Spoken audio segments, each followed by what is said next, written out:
Incrédule comme ça. Satan est venu chez toi. Il faut dire bon, maintenant, toi là tu me fatigues. Hein? J'entends que tu dis au nom de Jésus que tu me chasses là. Moi je n'aime pas ça. Je vais te montrer. Satan vient te dire ça.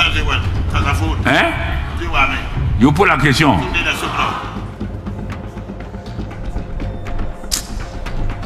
Pourquoi vous diminuez votre Dieu? Vous voulez...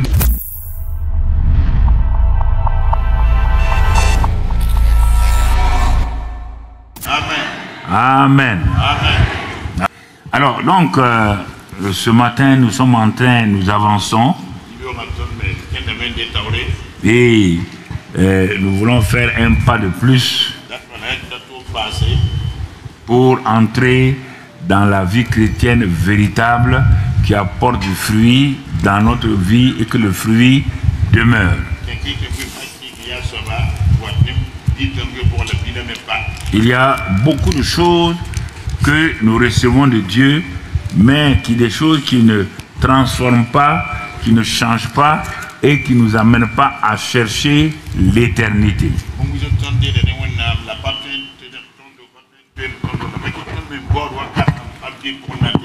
Et à cause de ça, à un moment donné, les chrétiens tombent dans la frustration, vraiment en se disant, mais j'ai ça, ça, ça, mais je n'ai pas la réalité.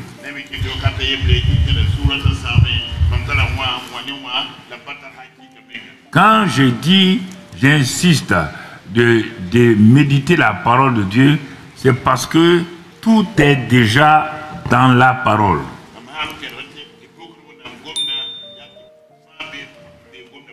Et je dis que Dieu n'aime pas les gens du Nouveau Testament plus que ceux de l'Ancien Testament. À cause de ça, c'est Dieu qui a suscité un homme appelé Abraham. Et quand il l'a suscité, c'était pour un but. Parce que le Dieu qui nous a sauvés est un Dieu de but, d'objectif, un Dieu de destinée.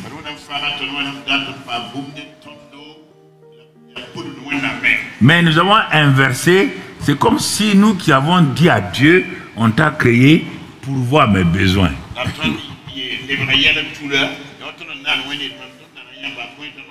Tu vois mes problèmes, hein? J'ai des problèmes familiaux. Fais ça, fais ça, fais ça. Parce que tu n'es pas entré par la porte de Jésus-Christ que tu ne comprends pas du christianisme. Ce n'est pas une religion pour pourvoir aux besoins des hommes. Dieu te dit que lui, il est un Dieu, il est égoïste. Lui, il a créé l'homme pour pourvoir à ses besoins et non pas à tes besoins. C'est dans la Bible partout. Et il te garantit que si tu manifestes son royaume, si tu mets son royaume en premier lieu, il te garantit que tu ne manqueras de rien. Et nous faisons le contraire. Il dit cherche, entre dans le royaume. Il dit Nicodème, tu es un grand docteur. C'est dommage que tu aies un niveau spirituel si bas. Ce que tu veux enseigner à tout Israël est déjà là. Mais il est où? Dans un royaume. Mais pour pouvoir le manifester, aider les gens, il faut que tu naisses dans ce royaume-là, que tu demeures dans ce royaume-là et que tu sois citoyen. Il n'y a qu'un citoyen de ce royaume qui peut manifester ce que le royaume a. Pas un étranger. Pas un étranger. Donc, viens. Quand tu l'as cherché, en réalité, je l'ai déjà mis devant toi. Par ma parole, tu vas recevoir. Quand tu as reçu le royaume, maintenant on va te dire comment le manifester. Parce que ce royaume-là comprend un certain nombre de choses. Et si tu regardes bien, le royaume des cieux, c'est la justice, la joie, la paix, par le Saint-Esprit, et ensuite la puissance, par le Saint-Esprit. Et tu vas trouver tout ça dans Romains 14, 17 et 1 Corinthiens 4, 20 et les autres parties. Ce royaume des cieux-là, son roi s'appelle Jésus-Christ. Et toute la plénitude de la divinité se trouve en ce Jésus-là. Mais ce Jésus-là, c'est qui? C'est le mystère de Dieu, en qui Dieu a mis tous les trésors. Comment tu peux avoir tous les trésors de Dieu en toi et tu es en train de courir à chercher à gauche? Je ne comprends pas. Ça me frustre. En qui se trouvent tous les trésors de la sagesse et de la connaissance. Et il dit, ça c'est Colossiens 2. Colossiens 9, il dit, à cause de ça, dans un seul homme, corporellement, Dieu a mis la plénitude de ce qu'est Dieu, Père, Fils et Saint-Esprit. Ça se trouve en lui. C'est pas fini. Il se tourne vers toi, il dit comme il est ton grand frère. Comme il a emprunté ce chemin, quand toi tu crois, il dit au verset 10 maintenant, vous avez tout pleinement en Christ. Alors vous voulez que je fasse quoi? Pour la question, vous voulez quoi? Que qui n'a qu'à faire quoi? Que quel prophète n'a qu'à faire quoi? Le prophète là, misérable comme ça, apôtre misérable, docteur Karambiri misérable. Des misérables. Et on t'offre sur un plateau diamanté. Non, tu laisses ça, tu veux plateau de comment on appelle, bronze. Il dit la plus grande richesse. Oh, Jean-Paul. Il dit tout ce que les gens ont voulu là. Tu connais Adam? Abraham, Moïse, ils ont découvert de grandes choses. Mais il y a une vérité que personne n'a découvert. C'est moi, Paul, le moindre des saints, l'ennemi numéro 1 de Jésus, premier pécheur chronique, à qui la révélation a été donnée. La révélation n'est pas donnée à ceux qui prient jeunes. La révélation est donnée. Va lire ce que Paul a dit dans 1 Corinthiens, aux villes, aux misérables et aux faibles. C'est ça qui te qualifie. C'est ça qui m'a qualifié quand Dieu est venu vers moi. C'est ça qui m'a qualifié quand Jésus est entré dans ma chambre à 6h45 du matin, 15 place Arnaud Bernard, en personne. J'étais là. Tu comprends? Tu comprends? Le 7 février, le 15 février et le 20 février, 21 février 1975. 15 place Arnaud Bernard Toulouse. C'est pas un rêve. Il est rentré comme lui. Mais mon frère, je ne méritais pas. Non, c'est une grâce. C'est pourquoi j'ai pas peur. Pourquoi Pierre a peur? Il n'a pas vu cette grâce-là. Mais pourquoi Saul de Tarse n'a pas eu peur? Il a su que c'est par grâce. Il a compris l'œuvre accomplie, l'œuvre achevée. Il a compris l'œuvre glorifiée. Voilà tous les secrets de la vie chrétienne. Tous les secrets là. Cherche. Pierre dit, ah, mais si c'est ça. On a cru que si on fait des sacrifices là, ça va aller. Les pasteurs nous ont dit, sacrifice, il faut se livrer, il faut mourir à la croix. Va mourir à la croix, va venir. Je vais amener tout de suite une croix en bois là, et je vais te mettre des pointes à côté, et meurs à la croix, on va voir. Tu ne comprends pas les choses, tu racontes comme ça. Est-ce qu'on t'a dit que la croix c'est le morceau de bois? Mais réfléchissez, sois intelligent. Si le morceau de bois là, si c'était ça la croix qu'on dit dans la Bible là, il y avait 3 croix. Celui de Jésus, les gens mentent, ils montent une grande croix. La croix de Jésus était la plus petite, la plus vilaine. Quand ils montent ça, ils montent la croix. En montrant la croix de Jésus grande, ça donne quoi?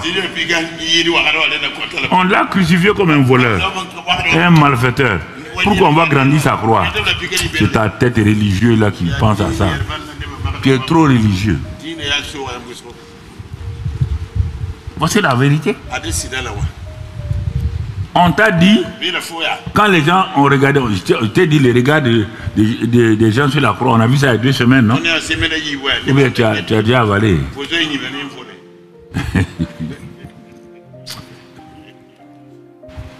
Quand les gens sont venus voir là, ils ont admiré la croix de Jésus. Hein? Ils disent c'est la même chose. Pourquoi? Pourquoi les gens même viennent ici? Si le type là était vrai. Mais pourquoi ils meurent misérablement comme ces 2 voleurs, tout le monde les connaît, non? On dit oui. Tout le monde le connaît. Alors comment pouvez-vous me dire que 3 personnes sont en train de mourir la même mort? Et vous dites que celui du milieu là, saint, il est ici ou c'est là. Qui vous a dit ça? Si ce n'est pas une révélation. Quand vous dites que vous croyez à la croix, vous croyez à la croix, c'est de quelle manière? Vous avez eu la révélation où? Par le pasteur a dit. Hein? Non. On dit porter sa croix. Donc porter sa croix, c'est la croix en or là, ou en bois, sur ton cou là. Tu n'as rien compris. C'est ça qui fait que les chrétiens, ils reçoivent des bénédictions, mais ils ne sont pas enracinés. Ils ne connaissent pas ce qu'on appelle les mystères, la sagesse ou les secrets de Dieu concernant leur vie.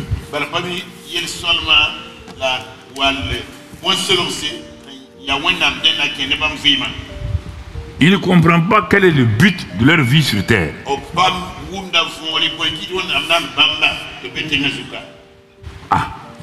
On va à l'église. Pourquoi tu parles à l'église? On peut prier un peu. On a dit qu'on peut nous aider là-bas. Sinon, comme j'étais avec tel marabout là, ça n'a pas trop marché. Je suis allé chez tel féticheur, ça n'a pas marché. Mais il y a un de mes amis de service là qui m'ont dit qu'il y a un type un peu fou à Dassasgo là. Mais c'est comme ça qu'on m'appelait le fou de Dassasgo. Ou bien, comme toi aujourd'hui, on m'appelait comme lui, c'est le fou de Dassasgo. Quand je démarrais. Après, au fur et à mesure, ils se sont approchés. Ils m'ont dit, donc tu n'es pas fou. Ils disent pas fou. Il dit, en tout cas, nous on croyait que tu étais fou. Hein. Bah, tu disais des choses là, mais on a vu que ça s'accomplit. Ça s'accomplit. Donc vraiment, tu n'es pas fou. C'est comme c'est normal. Il ne faut pas vous vexer pour des choses inutiles comme ça. Il faut vous vexer. Allez avec Dieu. Donc, vous voyez, frères et sœurs, ce sont ces choses-là que le Seigneur m'a amené pour recommencer. Parce que la génération qui est là, comme au temps de Moïse, là, il est écrit quand ils sont prêts, ils sont arrivés de Kadesh Barnéa, la frontière avec Canaan, pour entrer dans la terre promise.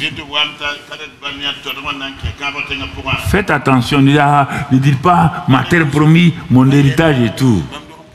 Plusieurs personnes, des grands, ont échoué à Kadesh Barnéa sans entrer dans leur promesse. Et pour entrer dans la promesse, c'est là où les pièges sont nombreux. Et là où je suis aujourd'hui, je suis face à ces pièges-là. C'est pourquoi je fais attention à ce que les gens me proposent, les gens me disent, les voyages. Je regarde attentivement.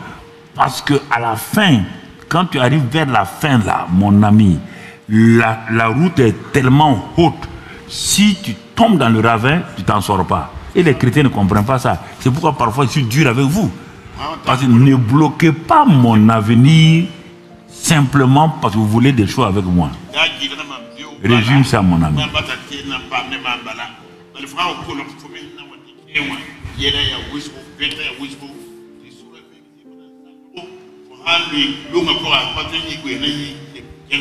Si tu regardes l'homme que Dieu a défendu dans la Bible, plus que tout le monde, c'est Moïse. Il a ouvert la terre pour enterrer des gens vivants. Il a fait mourir le grand frère de Moïse, sa grande sœur, Aaron et Marie, avant leur temps.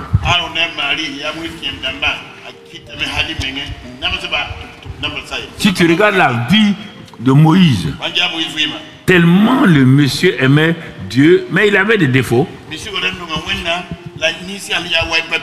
Ce n'était pas à cause des défauts que Dieu va agir. Hein? Parce qu'il y a deux choses que Dieu va dire concernant Moïse.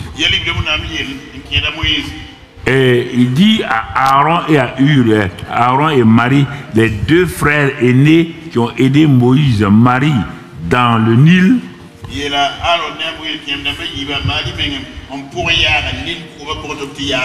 Et Aaron qui a osé marcher dans le désert pour aller chercher Moïse jusqu'à chez Jéthro.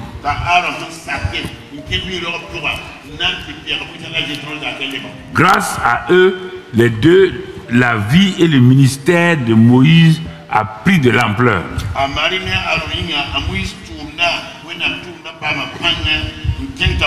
Dieu n'a pas dit c'est mauvais. À cause de ça, Aaron est devenu souverain sacrificateur et Dieu a décrété que Marie est prophétesse. Écoutez-moi très bien. Hein? Écoutez-moi très bien. Dieu donne toujours des gens comme aide à un visionnaire, pas pour traumatiser le visionnaire et contredire le visionnaire. Sinon, il est obligé de vous écarter et vous allez créer le problème au visionnaire.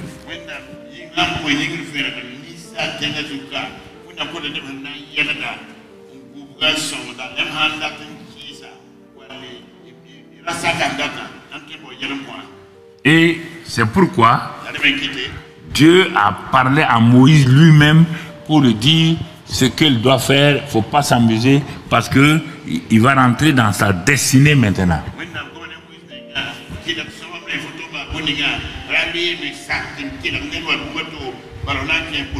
Il dit, j'ai compris, le peuple t'a fatigué parce qu'ils ne sont pas mûrs.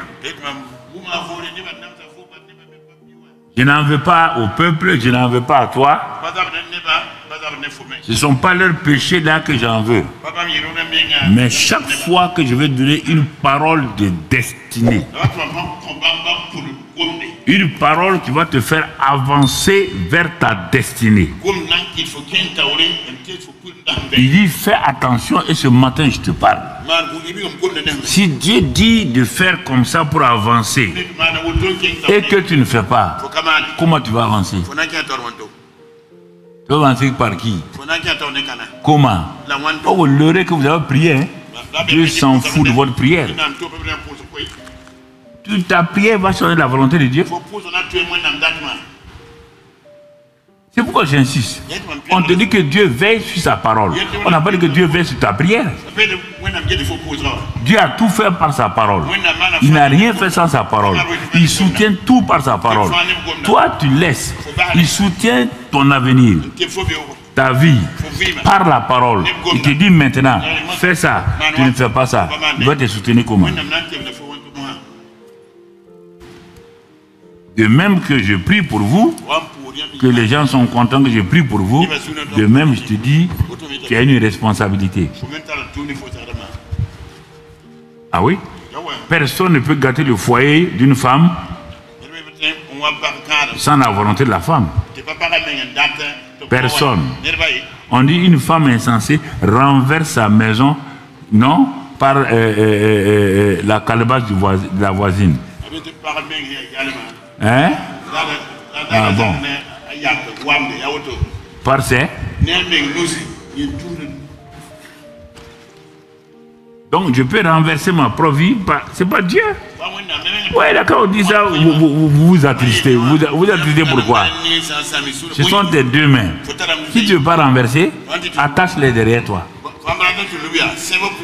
C'est pas fini? Hein? Ah, c'est fini. Ah non, moi je n'aime pas. Il ne faut pas aimer. Renverse ta maison. Tu verras ce qui va arriver. Il y a des choses, quand on vous dit, mais c'est déjà en vous, il n'y a rien de difficile. Tout ce que je vous dis là, ce n'est pas au ciel, ce n'est pas derrière la mer, c'est déjà en vous. Là où vous êtes assis là, c'est en vous. Il n'y a rien qui soit quelque part, mais tu n'as pas envie de faire. Mais les choses que tu veux faire là, tu es prêt à prendre l'avion, aller jusque là-bas chercher. Tu es prêt à vendre tes bœufs pour aller chercher. Tu es prêt à vendre même ta maison, aller chercher. Mais les choses que tu ne veux pas faire, même si on pose à côté de toi là, tu ne vas pas le faire. Voici le vrai problème des chrétiens. Il faut que je présente chaque aspect. Pas présenter un seul aspect à quelqu'un. Tu ne vas pas l'aider. Il n'y a rien. Je suis comme vous, cher comme vous, converti à 23 ans. Tu m'entends? Avec les mêmes tentations. Quitter ma religion, entrer dans une autre religion que je ne connais pas, dans un pays étranger. Alors comment je vais faire? Si je viens te dire, j'ai fait comme ça, et Dieu m'a donné le succès, suis-moi. Suis-moi simplement. Tu vas aller suivre qui? Il t'a démontré quoi? Qu'est-ce qu'il t'a présenté? Rien. Et tu veux le suivre parce qu'il parle bien. Où est sa preuve? Toute la question est là. C'est pourquoi il faut suivre. Il y a ce qu'on appelle les leaders, les gens qu'on appelle des mentors, et les gens qu'on appelle des pères. Il faut connaître la différence entre tous ces mots-là. Qu'est-ce qu'un leader? Qu'est-ce qu'un mentor? Qu'est-ce qu'un père? Et chacun joue un rôle spécial. Si tu comprends ça, quand tu verras un mentor, tu sais c'est dans quoi. Quand tu verras un leader, tu sais il y a quoi. Quand tu verras un père, tu verras. Quand tu verras un patron, tu le sauras aussi. Ils sont différents. Il faut apprendre ça. Tu comprends? Et quand tu apprends ça, le Saint-Esprit va t'aider. Parce que si tu suis un leader, lui il influence. Il va influencer ta vie. Il va influencer ta vie, soit négativement ou positivement. Si tu suis un mentor, lui il va façonner. Lui c'est un façonneur dans ce que tu veux faire là. Si tu suis un père, il va te donner une qualité de vie. Il va te donner des choses qu'il a apprises sur le chemin de la vie. Il va transmettre en toi des connaissances que tu n'as pas. Parce qu'il est un père. Et ce qu'il a vécu, Dieu lui rend capable de transférer. Si tu suis un patron, il va te donner un simple salaire.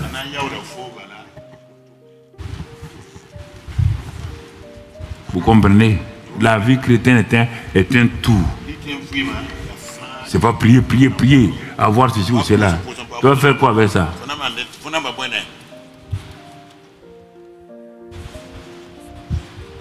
Je viens de prier pendant 20 minutes pour vous.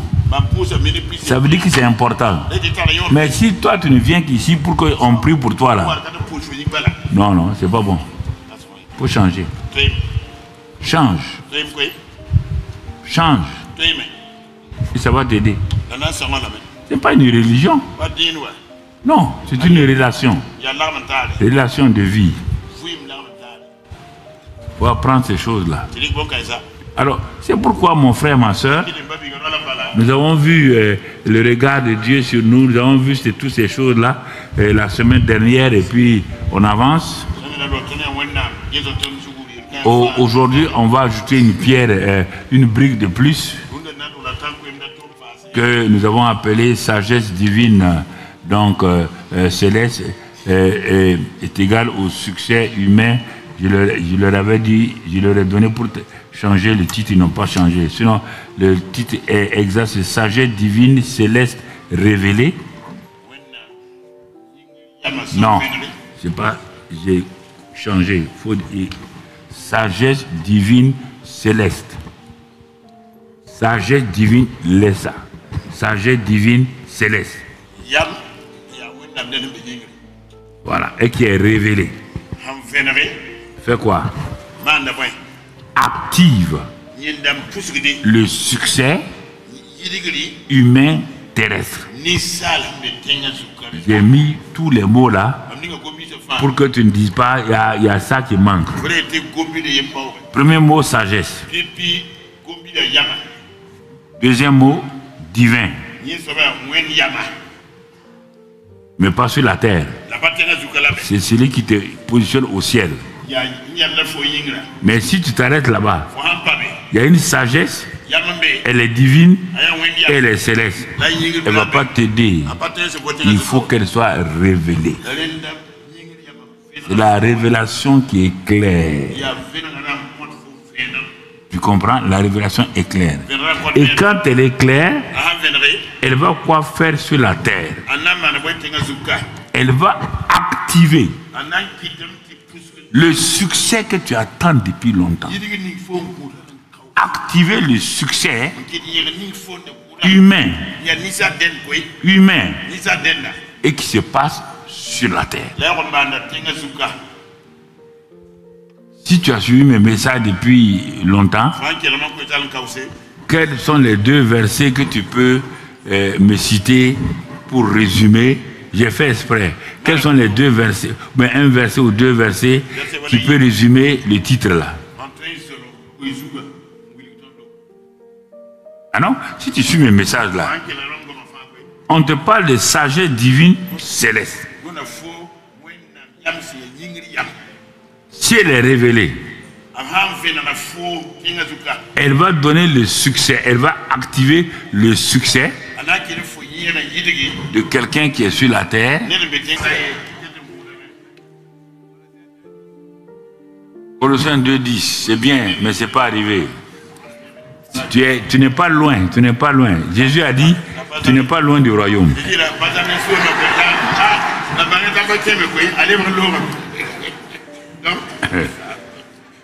Mais vous les citez vous-même, quand ça vous plaît, vous les citez. Hein? Vous les citez. Il y a un des versets, on a vu ça il n'y a pas longtemps, tout. Job combien? Job combien? Dieu a dit à Job que s'il faisait quoi? S'il connaissait les lois, je vous ai donné tous les mots, ciel et tout là-dedans. Ou bien dans le verset Job, il n'y a pas ciel là-dedans. S'il connaissait quoi? Il va faire quoi? Il va régler les choses de la quoi? De la terre, non? C'est pas le premier résumé. Deuxième verset, Abou Paul aime ça. Il laisse son verset qui allait répondre à ça et pas prendre le verset de Frédéric.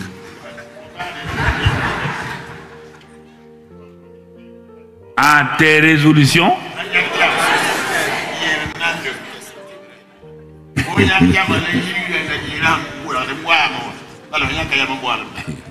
ok. Mes titres sont comme ça. Mais les jeunes pasteurs, là, leurs titres là, vont prêcher. Prêchez, venez pour recevoir l'élévation surnaturelle et naturelle. Et on dit à la maman de venir traiter ça. Je vais aller m'asseoir pour voir comment ils vont traiter ça. Élévation, quoi? Surnaturelle et naturelle. Mais déjà dans le mot surnaturel, il y a déjà le mot quoi?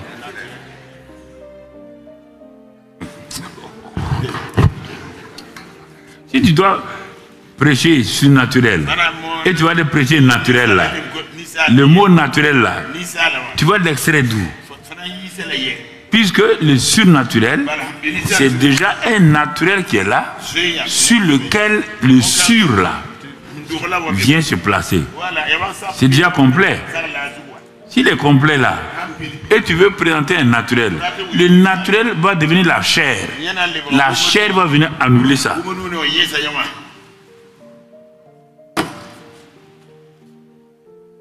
Il faut faire attention.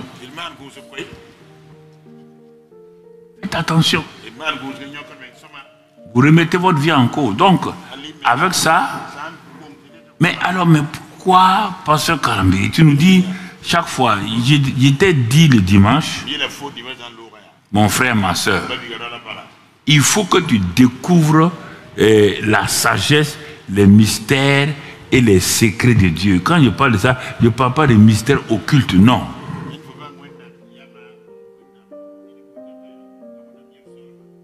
Et pour débroussailler le terrain, nous avons vu dimanche passé de ne pas mettre les limites, n'impose pas à Dieu les limites dans ta vie, famille et dans tes affaires.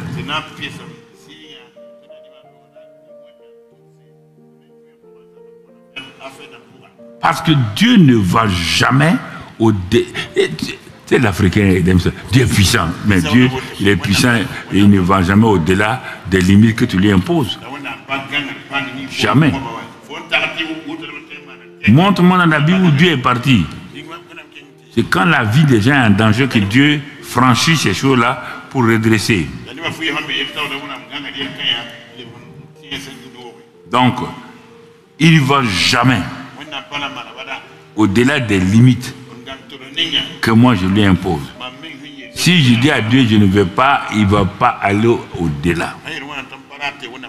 Vous ne comprenez pas ça. Vous croyez que Dieu n'est pas un dictateur.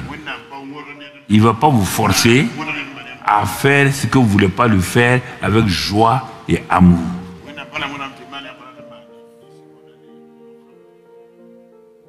Il ne va pas le faire. Dieu dit qu'il veille sur sa parole pour l'accomplir.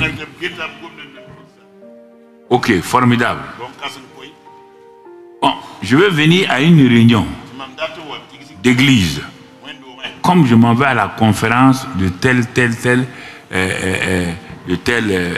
politicien ou de tel syndicaliste. Ça veut dire que j'ai déjà méprisé Dieu et sa parole. Dieu dit qu'il veille sur sa parole. Ça veut dire que je dois avoir la parole de Dieu devant moi. Puisqu'il dit que lui veille sur ça. Il n'a pas dit qu'il veille sur le discours du pasteur. Il n'a pas dit qu'il veille sur le discours du prophète. Et il dit qu'il ne fait rien sans sa parole. Tout ce qui a été fait par la parole. Il soutient toutes choses par la parole. Il me dit ça. Et moi, je me lève. Aller à la conférence de Dieu sans sa parole. Ou bien je m'en vais là-bas. Je ferme la bouche de Dieu. Ne me parle pas.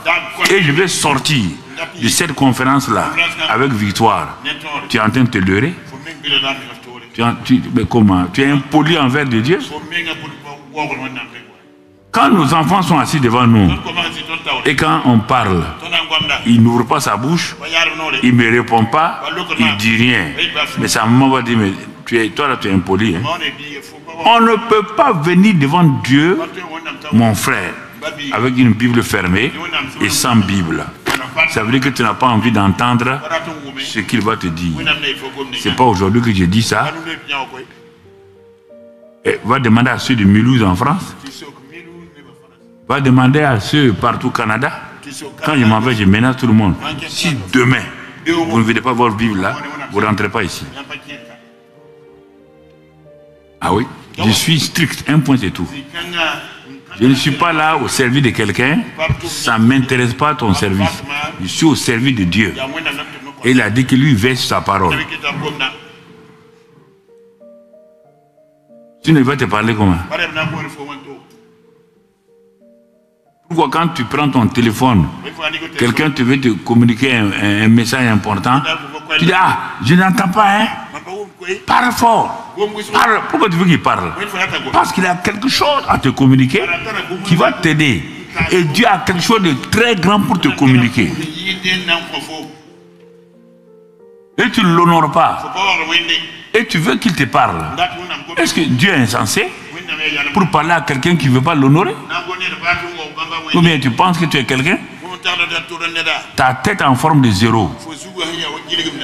Zéro sur l'infini. Prends mathématiques. Zéro sur l'infini.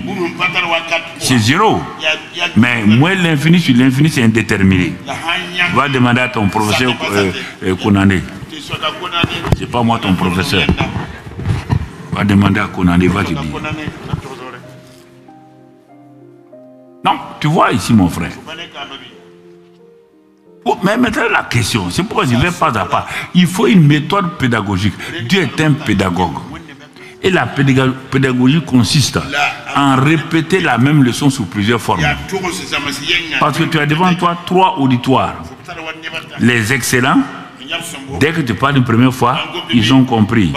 Les moyens, ils essaient d'étudier pour comprendre. Il y a les totaux. Tu as beau parler, quand ils sortent, tout ton message est à l'envers. Et qu'est-ce qu'il a dit là? Il a parlé, c'est orthodoxie, c'est orthopédique. Il a dit quoi? Que des douleurs inflammatoires. Moi, je n'ai pas dit ça. Donc, si tu ne répètes pas, pour que les totaux écoutent bien et découvrent là, ce n'est pas difficile. La plupart des instituteurs du monde entier pouvaient faire presque 99 ans, 99% ou 100% pour les enfants. Non. Mais écoutez, il ne faut pas essayer de me contredire, puisqu'il y a des gens qui font 100%. S'ils font 100% pour leurs élèves du CM2, regardez, quels sont les éléments? Il y a des élèves, même les 3 catégories, les excellents, les moyens et les totaux dans leur classe. C'est la même leçon qu'il doit donner pour que l'enfant passe le CEP, donc l'examen. Même leçon dans toutes les écoles. Et lui-même a été enseigné et il est instituteur. Maintenant, tu places ces instituteurs-là côte à côte. Pourquoi quelqu'un va avoir 100% et l'autre, un instituteur, va avoir 10%? Je le renvoie sans même chose. Ah non, je n'aime pas l'échec. J'ai horreur de l'échec. Comment lui, il a eu 100%? Est-ce qu'il a copié? Non. Les enfants de ta classe ont la même intelligence. L'intelligence, c'est un don. C'est la connaissance qui vient d'ailleurs. Et quand la connaissance vient, c'est combiné, ça va te donner la sagesse qu'on appelle le how. How to. Comment faire? Tous les 10 instituteurs ont la même chose. Mais le pédagogue fait quoi? Il sait qu'il a une classe avec ces 3 catégories. Il sait que les excellents là, une seule leçon suffit, ils comprennent. Il ne met pas l'accent sur les excellents. Non, non. Un instituteur intelligent ne met pas l'accent sur les intelligents. Pourquoi il va mettre l'accent là-bas? Il suffit de vérifier leur niveau régulièrement. Ils ont un niveau fixe. Il va attaquer les totaux et les moyens. Il va mettre l'accent. Et les totaux ne sont pas nombreux parfois, hein, mais ils te font. C'est les moyens là. Des fois même ils ne sont pas aussi bêtes. Ouais, ouais. C'est ça. Il dit comment ça, lui il ne comprend pas. Il n'a qu'à diviser comment. Parce que si lui il divise comme ça, c'est 2-3 qui se regardent. Quelqu'un qui vient côté, il est bête. Non. Donc, tu vois, écoute-moi, C'est comme ça que je prêche. Les gens ont dit, mais toi, un nouveau converti, tu n'as pas fait d'école biblique. Je n'ai pas fait d'école biblique. Mais Dieu m'a montré deux choses. Dans Proverbe 3, Proverbe 24. Il dit que lui, Dieu, il a fait tout par l'intelligence, la sagesse et la connaissance. Il me dit, dans l'autre partie, que si je veux bâtir ma maison, je vais remplir ma maison de tous les biens, de tout, intelligence, connaissance et sagesse. Moi, je vais laisser ça. Faire que école biblique. Quelle école biblique? Quelle école biblique? À l'école biblique, on peut savoir comment on construit le royaume des cieux. C'est pourquoi j'ai démarré. On m'a dit tu ne peux pas. J'ai dit je ne peux pas. Dieu a dit qu'on peut tout. Que tout est possible à celui qui croit. J'ai cru ça. J'ai cru ça simplement. Tu as la preuve, non? J'ai dit à 3 grands pasteurs, il y a 20 ans, dans une grande conférence ici, il dit tout le temps vous moquez de nous là. Il dit dans 10-15 ans, je vais régner sur votre tête. J'aurai la plus grande église de l'Afrique de l'Ouest et tout. C'est la réalité aujourd'hui. Pourquoi? Simple. Non, c'est pas. Alors, donc, tu vois ce que je te dis ici ce matin. Dieu ne limite pas Dieu. Si tu le limites, c'est un proverbe. Parce que Dieu a un but pour toi. Je reviens pour rapidement résumer. Dans Proverbe 16, verset 4. Proverbe 16, verset 4. Regardons ce que Dieu nous dit. Proverbe 16, verset 4. Donc, dans ce passage-là, l'Éternel a tout fait pour un but. Même le méchant pour le jour du malheur. Il dit qu'il a tout fait pour un but. Même le méchant pour le jour du malheur. Écoute ça bien. Hein? On a vu ça le dimanche passé, le but. Pourquoi il dit ça? Dans Romains 9, verset 17. Romains 9, verset 17. Regarde ce que Dieu te dit et il me dit ce matin. Romains 9, verset 17. Car l'Écriture dit à Pharaon, je t'ai suscité à dessein pour montrer en toi ma puissance. Et afin que mon nom soit publié par toute la terre. Donc quand Dieu fait des choses, quand c'est des méchants, c'est la même chose. C'est-à-dire qu'il montre sa puissance et que les gens le connaissent sur toute la terre.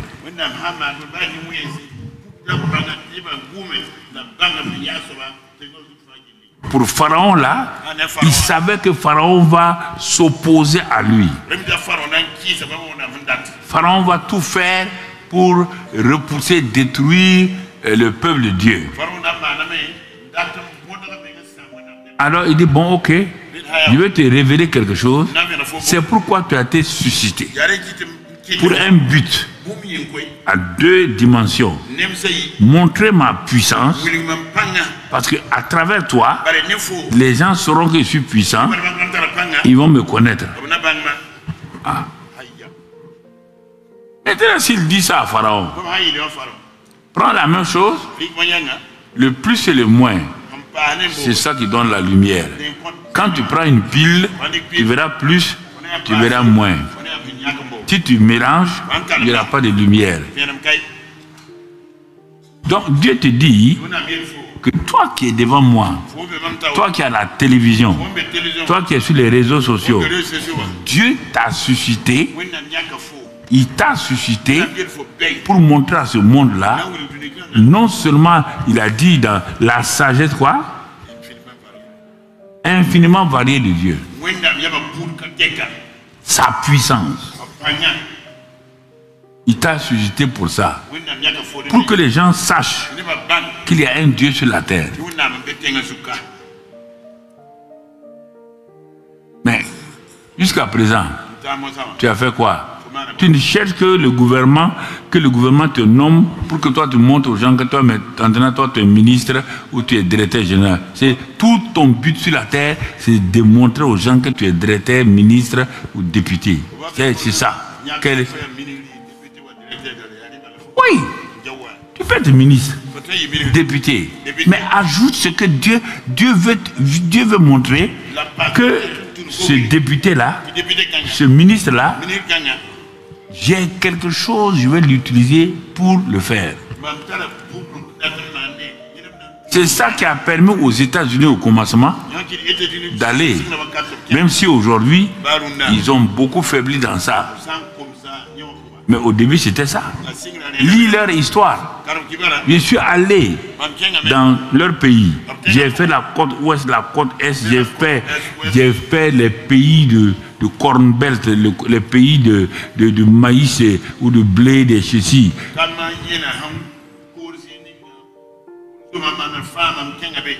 J'ai fait de la Floride, de l'Iowa, de la Caroline du Sud, Caroline du Nord. Dans les champs, avec des paysans. À Los Angeles, j'étais avec les plus jeunes milliardaires. On m'a dit, hey, pasteur, viens. C'est les États-Unis qui ont organisé ça pour moi. Hein. Je n'ai pas dépensé un seul franc. Même pas un franc. Ils ont mis quelqu'un devant moi. On change d'avion seulement. Le gars, il prend l'avion. C'était mon guide. Ils ont fait ça 1 mois pour moi. Tu t'imagines qui je suis? Ah.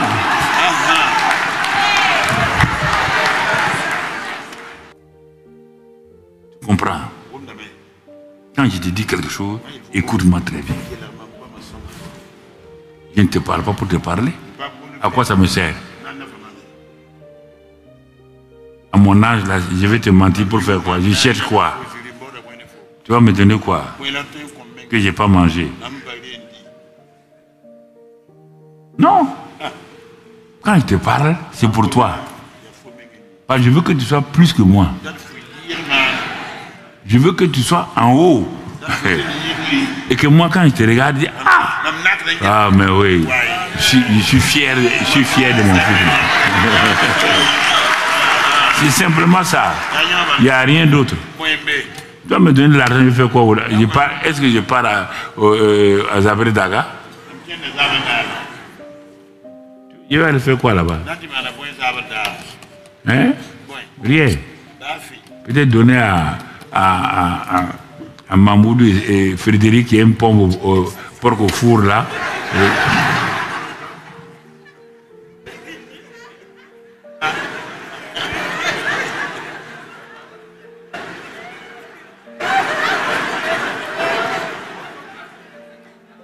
Non?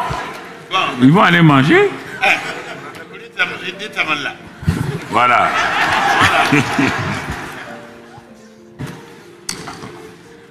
Il y a 3 choses qui peuvent nous empêcher et qui nous... Il y a 3 choses que vous devez, quand je vous parle, premièrement, l'ignorance. Sortez de l'ignorance en allant dans la parole de Dieu. Il n'y a pas autre moyen.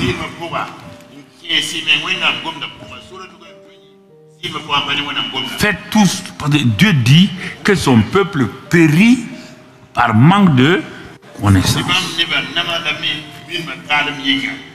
Donc faites tout que vous puissiez éliminer l'ignorance concernant Dieu et son œuvre. Disciplinez-vous pour la méditation de la parole de Dieu. Vous ne pouvez pas avoir 3 heures de téléphonie où vous écoutez le téléphone 3 heures. Regardez peut-être la télé comme maintenant 1 heure, 2 heures. Allez causer avec vos amis 3 heures. Alors qu'ils ne peuvent pas vous aider au-delà, et réservez à Dieu 30 minutes où vous allez feuilleter quelques versets que vous cherchez à aller combattre vos adversaires.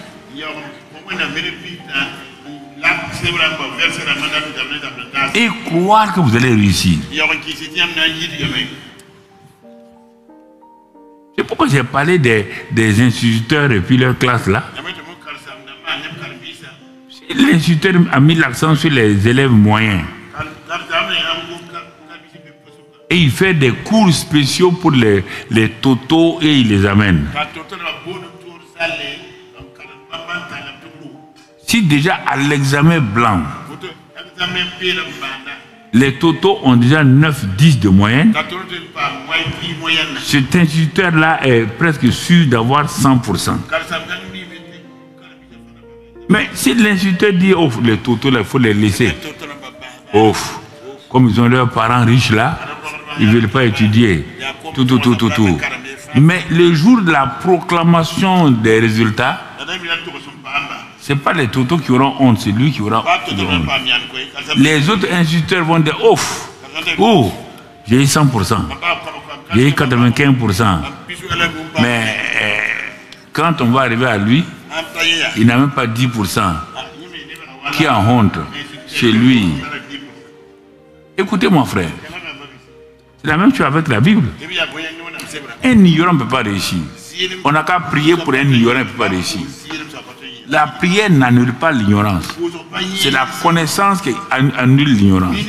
Prends ces vérités, hey, jeunes gens. Ce n'est pas la prière qui enlève l'ignorance, hein? C'est la connaissance. Vous connaîtrez la vérité et cette connaissance pratique va vous libérer de la pauvreté, de la maladie, de la défaite, de l'échec et de tout. Pas la prière.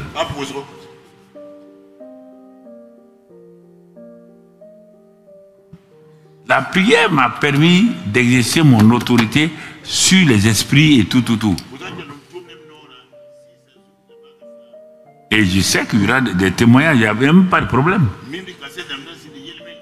Mais ce que je te dis maintenant, pour te permettre d'opérer, il faut que je mette en toi la connaissance.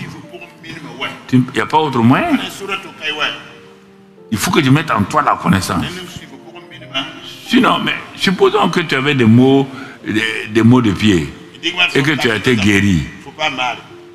Or, c'est l'ignorance qui a amené les maux de pied là. Et qu'on ne t'a pas enseigné comment marcher maintenant. Dans 10 jours, tu vas dire que tu n'es pas guéri.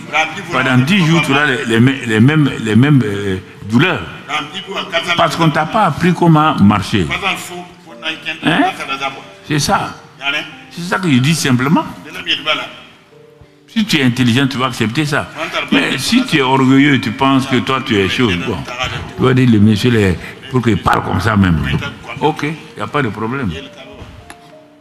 Mon ami. Hein? Il y a des choses qui sont importantes. Il y a des femmes à qui on doit apprendre comment marcher avec des chaussures talons. Le premier jour qu'on leur donne, si on ne leur apprend pas ça, ils vont marcher comme ça. Et voilà, la pauvre femme était assise chez elle, sans douleur. La semaine prochaine, là, elle s'est fait tirer les pieds chez le rebouteur là-bas. Tu es parti créer un problème à ta femme. Si elle ne sait pas, fais venir ta fille et dis, maman, on porte chaussures comme ça. C'est pas fini. L'ignorance crée des problèmes aux chrétiens. Tu ne peux pas me dire le contraire. Deuxième, la désobéissance, la rébellion. Tu n'es pas ignorant, mais tu connais, mais tu ne veux pas faire. Tu ne veux pas. Ah oui. Troisièmement, l'ennemi de nos âmes. Lui, il tourne cherchant qui va détruire. Mais si tu n'es pas ignorant, tu n'es pas rebelle ou désobéissant, comment Satan va te terrasser? Il va te terrasser comment? Il va faire comment? Il ne peut pas. Donc tu vois là. Alors c'est pourquoi, dans Job 15, verset 8 là, Job 15, verset 8,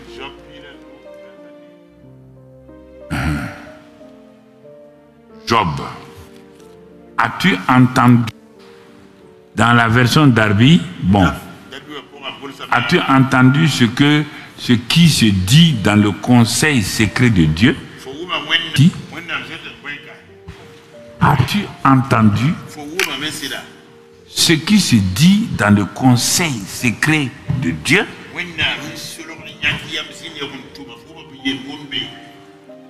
Regardez la question qu'il pose. Ah. Entendre la parole là, c'est important. Même l'ami de Job lui dit, oh, tu parles comme ça. Dieu t'a défendu. Dieu t'a fait beaucoup de choses. Mais en retour, moi je te pose la question. As-tu entendu ce qui se dit dans le conseil secret de Dieu?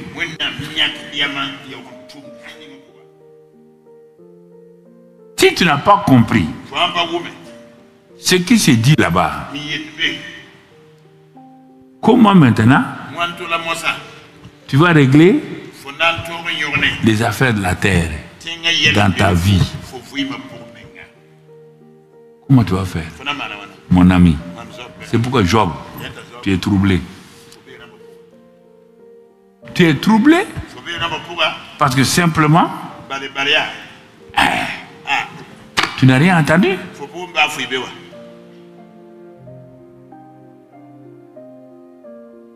Écoutez, dans le conseil secret de Dieu, ta destinée est discutée. Regarde, les gens ne comprennent pas. Regarde la vie de Job. Au début. On te parle, on te présente Job comme un homme honnête, tout. Et ensuite, Dieu fait une assemblée générale. Il convoque tout le monde. Toujours dans chapitre 1. Quand les gens lisent la Bible, ils ne comprennent pas et puis ils ne demandent même pas au Saint-Esprit de les enseigner. Dieu convoque. Et voici quelqu'un qui veut participer à la réunion. Il s'appelle Satan. Va lire dans Job 1. Dieu dit, mais tu viens faire quoi? Il dit, non, tu as convoqué une assemblée générale, non? Tu n'as pas précisé, tu as dit les fils de Dieu. Tu n'as pas précisé que les autres n'ont pas droit. Bon, Dieu a fait exprès, il dit, bon, viens assister. Dieu lui dit maintenant, il sait, depuis longtemps, Dieu surveille Job. Il surveille Satan. En train de tourner autour de la maison de qui? Est-ce que tu sais que Satan tourne autour de ta maison? Il veut te dire, pas jouer avec ça. Tu sais que Satan tourne autour de ta maison, que tu sois pasteur, apôtre ou quoi, que tu sois président, ministre. Satan, il dit qu'il tourne cherchant qui il veut détruire. Donc, Satan est en train de chercher comment te détruire. Par 3 verbes. Voler, détruire, égorger. C'est pourquoi je viens te dire que c'est facile quand tu comprends les voies de Dieu. Satan ne peut rien te faire. Tu as peur des sorciers, de quoi là? C'est pas, tu ne connais pas Dieu? Tu ne connais pas Dieu? Tu es obligé d'aller donner 50 000 francs à quelqu'un pour qu'on te délivre la sorcellerie. Oh.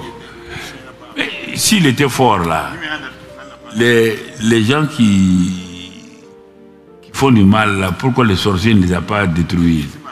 Les chrétiens, réfléchissez un peu là. Ton voisin là, il n'y a pas méchant comme lui. Ta voisine là, il n'y a pas une femme qui fait du mal comme elle. Tu as déjà vu un sorcier les gifler? Tu as déjà vu? Non mais je ne comprends pas, vous me regardez comme ça, vous voulez faire combat contre les sorciers. On dit qu'il a été, Satan même a été dépouillé, livré en spectacle. On te dit que ses œuvres sont détruites.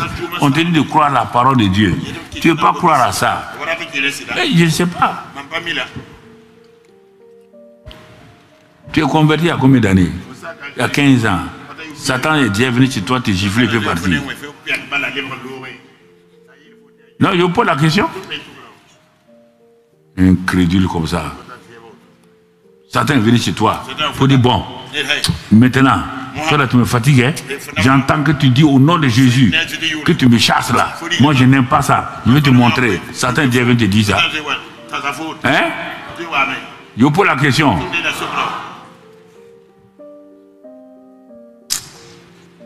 Pourquoi vous diminuez votre Dieu? Vous le diminuez, vous voulez qu'il fasse quoi?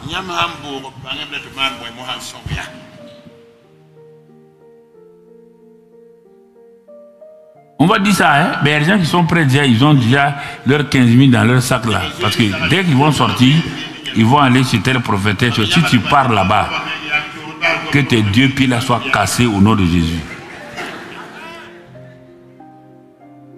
Tes 2 pieds sont cassés aujourd'hui au nom de Jésus. Si tu vas chez une prophétesse, chez un apôtre, pour aller chercher la protection, alors que Jésus t'a déjà donné la protection.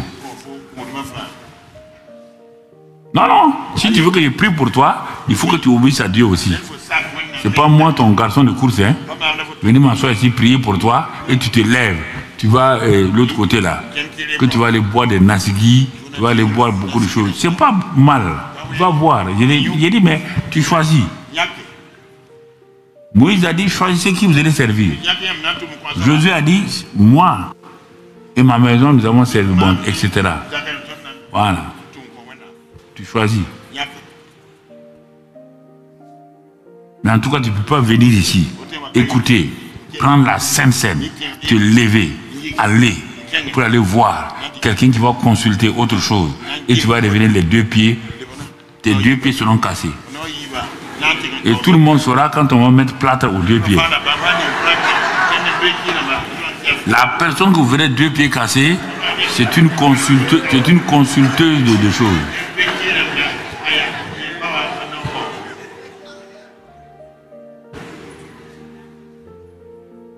Et mon ami, Dieu m'a placé ici.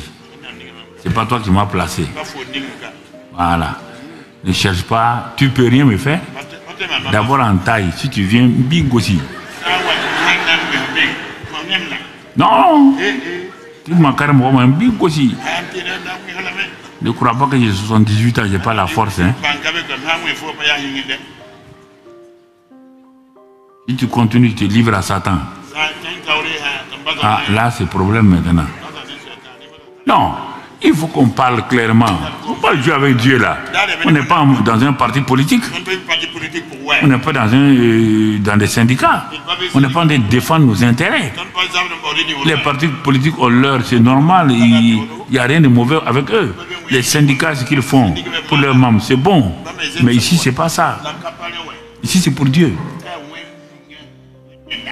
Puisqu'il a garanti mon avenir, il a garanti tout. Regarde comment, chaque jour, il nous protège, il nous garde. Donc, il y a des choses qu'il faut bien voir. Si on faisait comme ça, là, ce serait bien. Donc, vous voyez ce que l'ami de Job lui dit. Je n'ai pas oublié l'Assemblée générale de Dieu. Ne t'en fais pas. Tu crois que j'ai oublié? Je ne suis pas un vieux yo-yo. Bondo, il n'y a pas avec moi Bondo.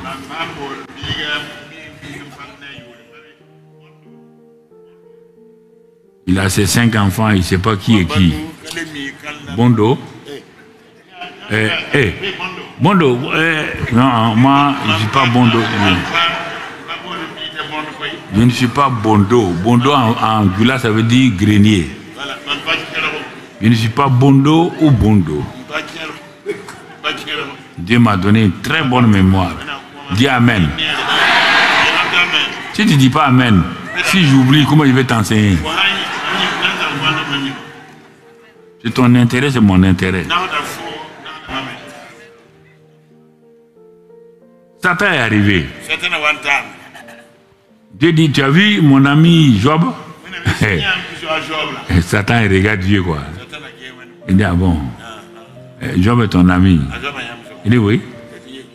Il est saint. Il obéit. Il dit tout. Bon. Et Satan n'est pas bête. Il dit, regarde pourquoi le gars là est obéi. Regarde très bien Dieu. Je ne peux rien contre toi, hein? Mais de temps en temps, quand même, il faut qu'on parle. Le gars là, il t'obéit pourquoi? Parce que tu l'as déjà béni. Tu as tout fait pour lui. Il dit, enlève seulement la bénédiction. Tu ne connais pas tes chrétiens là. Alléluia, alléluia. Tu veux te montrer leur face. Enlève seulement. Et tu verras. Tu as tracé autour de lui une haie. Mais regarde là, nous on les suit. On les suit. Quand ils sont dans leur église là, on les suit. Alléluia, gloire à Dieu. Mais c'est pas fini. Quand ils sortent pour aller à la maison, on les suit aussi. La femme qui a crié là, elle arrive à la maison chez elle. Elle n'a pas trouvé la petite fille en qui même elle n'a jamais témoigné de l'amour de Dieu, qu'elle appelle bonne. Je parle à des femmes maintenant. Tu embauches une jeune fille, elle n'est pas sauvée. Et toi, tu n'es pas capable de l'amener à Christ. Qu'elle reçoive Christ comme sauveur et Seigneur. Non, mais la seule chose, c'est qu'elle prépare pour toi tes enfants. Et encore, si elle mangeait même correctement, c'est bien, mais elle mange le reste de ce que vous avez mangé.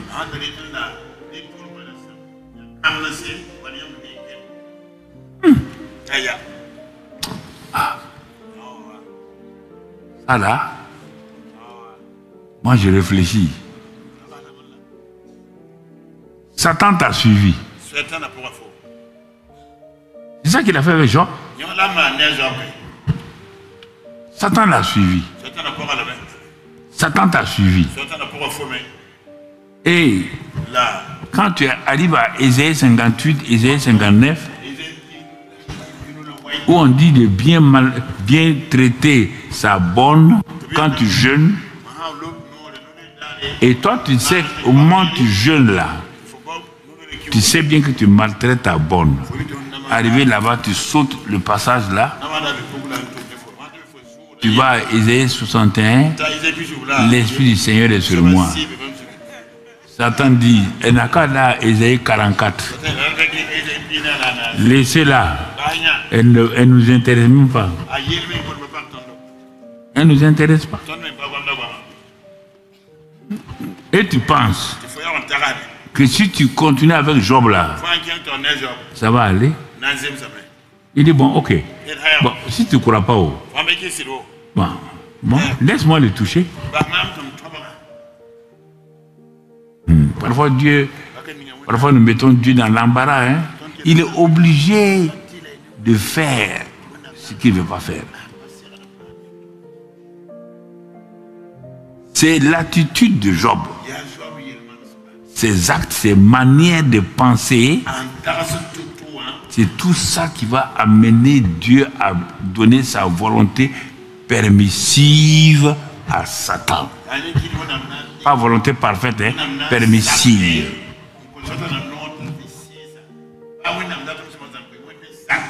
Et les choses se déclenchent.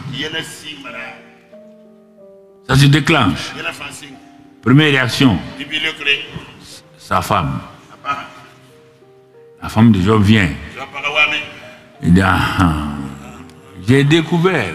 Hey, tu n'es qu'un mari hypocrite. Un mari hypocrite. Ce n'est pas possible. Si tu étais un véritable mari, un mari authentique, que ton Dieu là permette que tous mes enfants soient tués Ta richesse s'en aille. Tes bœufs partent. Tout est parti. Et encore, ton corps, regarde ton corps. Comment tu es malade. Dis mon mari, tu es un chrétien hypocrite. Un croyant hypocrite.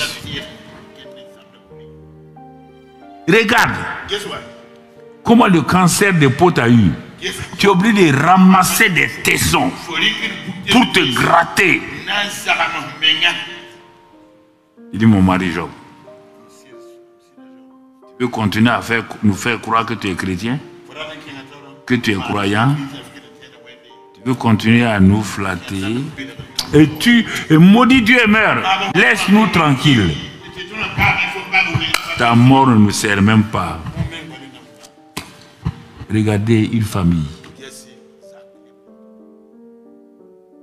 À cause du père. À cause du mari. Marie, je vous parle là. À cause de vous.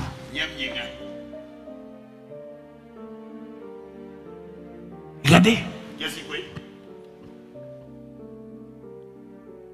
Satan avait raison. Quand les épreuves ont commencé et que les amis de Job sont venus, qu'est-ce qu'il a dit? Job a raconté en réalité ce qu'il est. D'abord, il a maudit son père et sa mère les jours qu'ils sont allés ensemble la nuit. Il dit, maudit soit la nuit où mon père et ma mère se sont unis.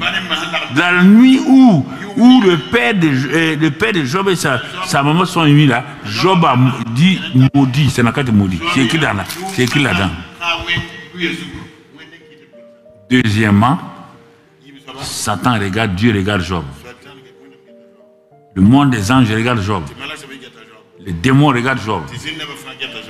On attend. Devant ses amis, on découvre quoi? Que Job dit, ce dont j'avais peur, c'est ça qui m'est arrivé. Donc, tous les problèmes de Job lui sont arrivés à cause de ses pensées, de ses paroles. Qui? Le père de famille. Un père de famille qui ne fait pas attention à ses pensées, à ses paroles, qui fait pas...